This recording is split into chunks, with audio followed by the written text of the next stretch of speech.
Hey everyone, Dan at Ochiko Bushcraft. Well, this is the fourth video in the series on my wilderness survival and scout kit.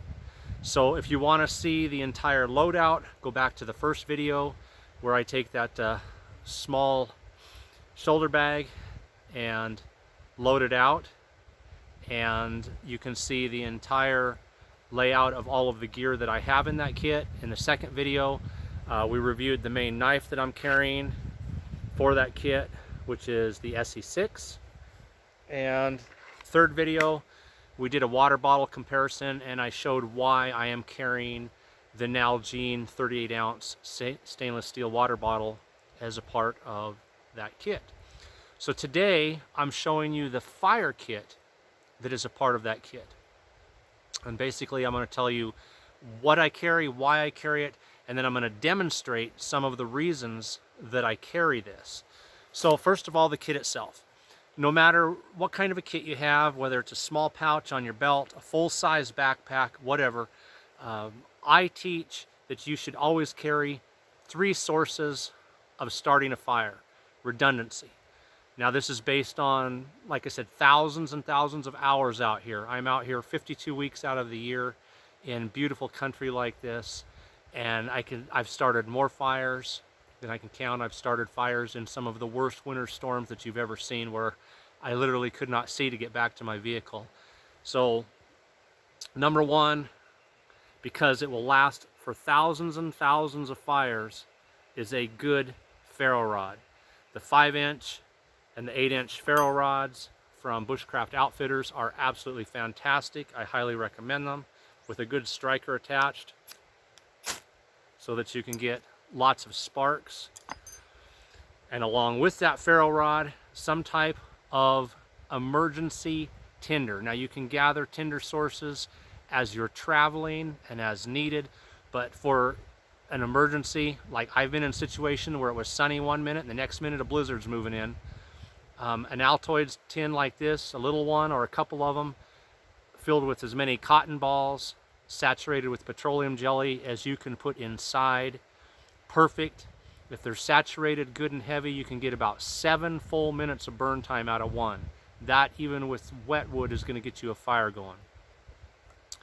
Second fire starting source, very easy.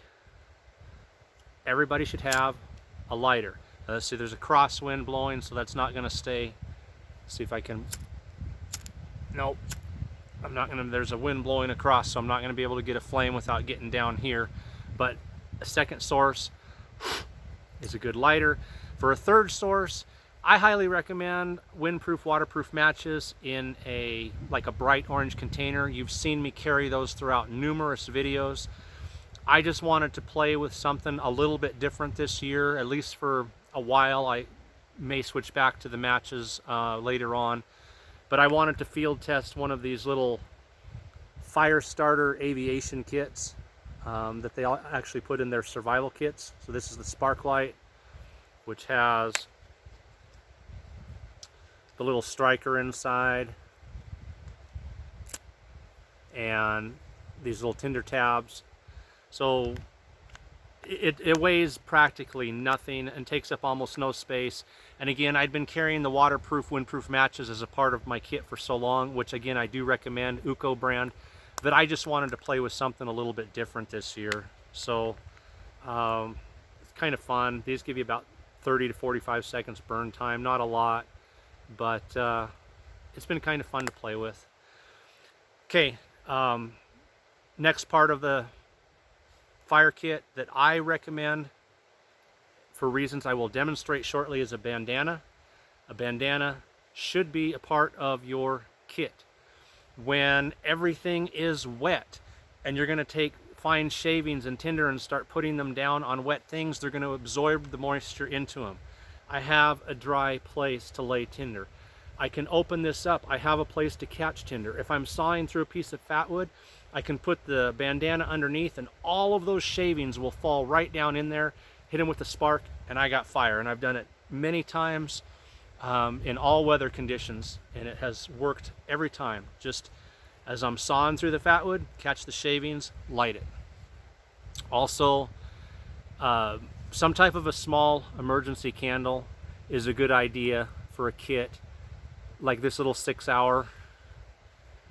I did a video just recently showing you in an emergency I can put a survival blanket around me, light this little candle, it has 3 wicks, and on that particular day when it was down well below freezing, it felt like it was 70 degrees inside that blanket. So check that video out. And lastly, every survival kit should have a backup knife. If everything goes sideways, and sideways does and can happen, you need a backup knife. The little JG3, again, I've always got my Ochiko bush knife on my belt, but the JG3 is my backup knife for this kit from Essie. Now, your backup knife, personal opinion, my preference, should have a 90-degree spine. Then it is not only a backup knife, it becomes part of your fire kit. And your fire kit should have a knife in it. So this is an extremely lightweight knife, the JG3, but it is very rugged. I have batoned this through some serious wood. It's got that 90-degree spine, so I have a backup to my striker. My cords come undone, lost.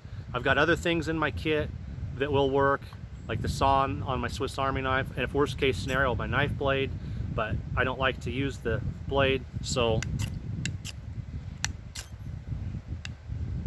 there we go. I have a backup striker for my ferro rod. Okay, in addition, we're gonna go ahead and do a few demos here, and then I'm gonna take you guys on a walk because this area is so beautiful. I wanna share a little bit of it with you guys so you can see what this country looks like. I'm probably another 5-6 miles, maybe even more up than I have been yet this entire year, because as the snow continues to melt, I keep getting farther into the mountains, and wildlife has just been abounding this morning. The jays were just having a fit when I came in here, yelling their heads off at me, "Get out, it's our forest." And it's just beautiful. I want to take you down to this little stream where the snow is running off and show it to you. So you may or may not always be able to use, you know, your tinder source. You should have it with you. I've got one of these in my pocket. I've got one in my backpack. I got one in my fire kit. But I don't want to use it all up if I don't need to. So as opportunity permits, I like to gather fatwood as I travel. And in the Ochikos, you can't go in any direction without finding fatwood. So just a piece of fatwood like this. And again, see how we're using the bandana? I have a dry place, because this is soaked, to gather material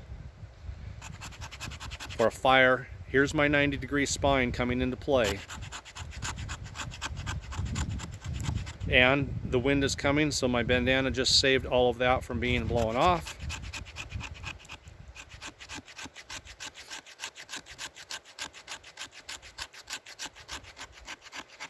So with that 90-degree spine, I have a way to make fine scrapings for a fire from fatwood that I find along the way. I have a backup striker for my ferro rod.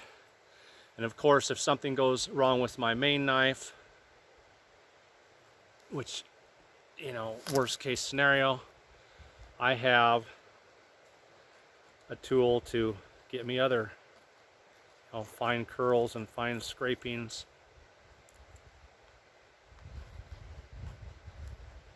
As needed.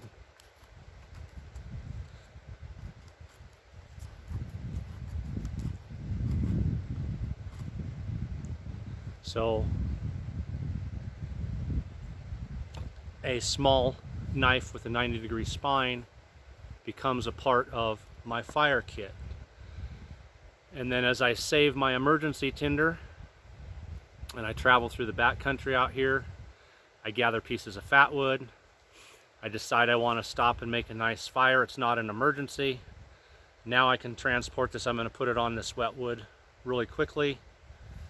I can transport that with me and use it to get my fire going.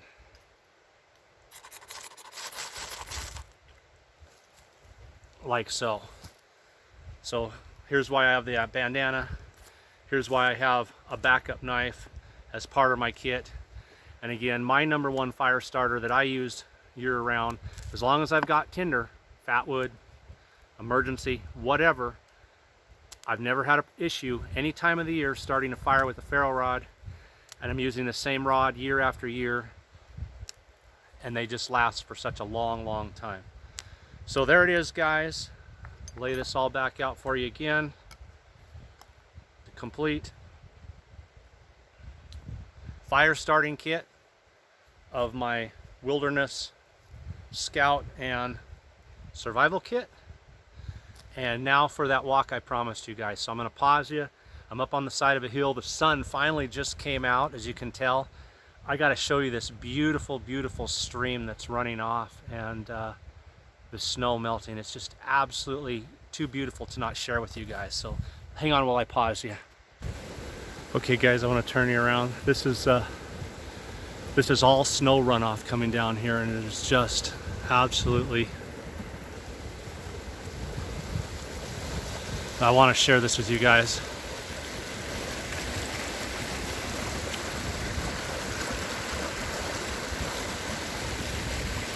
We'll just take a walk up here along the creek. Later in the summer, like last summer, this was completely gone. There was nothing here but a dry stream bed. So to see that spring runoff coming, beautiful pine trees, mountains around.